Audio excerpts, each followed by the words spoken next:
Slain in the spirit or going out under the power? Okay, yeah, let's talk about that one. Thankfully, I've been able to avoid it this long. But so the idea of being slain in the spirit, as it's called, is that the power of God comes upon you so overwhelmingly that it actually knocks you unconscious.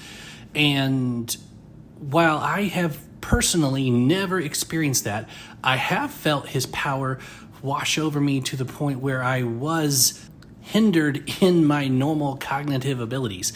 I really just wanted to lay there and experience things, or I didn't feel it would be appropriate to move because of what was going on. But I've never been unconscious. Now, I do know people who have experienced that, so I don't reject it inherently. Now, is it in the Bible? No, it's absolutely not in the Bible. If you find it in the Bible, you're wrong. It's not there. So let's be honest. So what are similar things that God has done? Well, he does put people out. One example is Abraham for the sacrifices and covenant with the burning torch. Another one is Adam when he removed the rib or flesh to make Eve.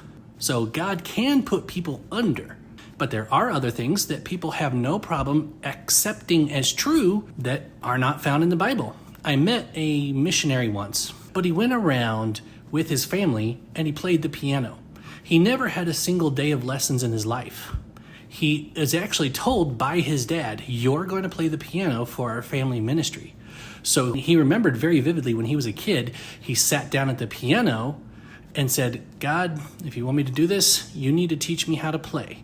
And then he could play from that day on and never lost the ability. Now, yes, there are examples of God giving abilities, but not specifically the piano. So we have to accept that there are some circumstances, some things God can do that are not in there. It is possible, but admittedly, there probably are a lot of fakers out there.